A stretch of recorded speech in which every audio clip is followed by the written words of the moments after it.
ఇప్పుడు ప్యారెట్ వేస్తున్నా చూడండి. ఓకేనా? ఇప్పుడు ప్యారెట్ వేయడానికి సేమ్ స్పైరల్ని డ్రా చేస్తున్నా. ఓకే, ఇక్కడ ఈ ఎడ్జ్ ఉంది కదా మనకి, ఇప్పుడు ఈ ఎడ్జ్కి సో చిన్న డాట్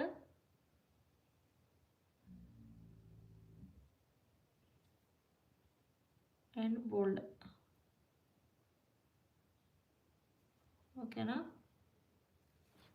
సో ఇలా ఇక్కడ ఇంత పెద్దగా కూడా డ్రా చేయొచ్చు. మనం తీసుకునే స్పైరల్ని బట్టి ఉంటుంది అన్నమాట. ఓకే,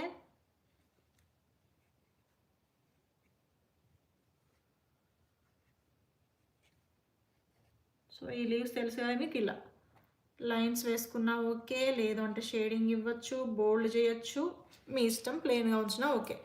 ఇప్పుడు ఇలానే మొత్తం డ్రా చేస్తాం అనమాట. యాక్చువల్లీ ప్యారెట్కి ఇలా ఈ చిన్న చిన్నవి పెడితే బాగుంటుంది మీకు. మీరు ఎలా అయినా అదైనా ఓకే. హాయ్ యామిని. ఓకేనా? ఇదైనా డ్రా చేయొచ్చు, కాకపోతే ఇది చిన్నగా పెడితే ఇంకా మంచిగా ఉంటుంది. సో ఇది డిజైన్ ఒకటి, ఇది ఒకటి, ఇందులోనే ఇంకొకటి అంటే ఎలా వేయడం అనేది ఇంకొకటి కూడా చూపిస్తాను.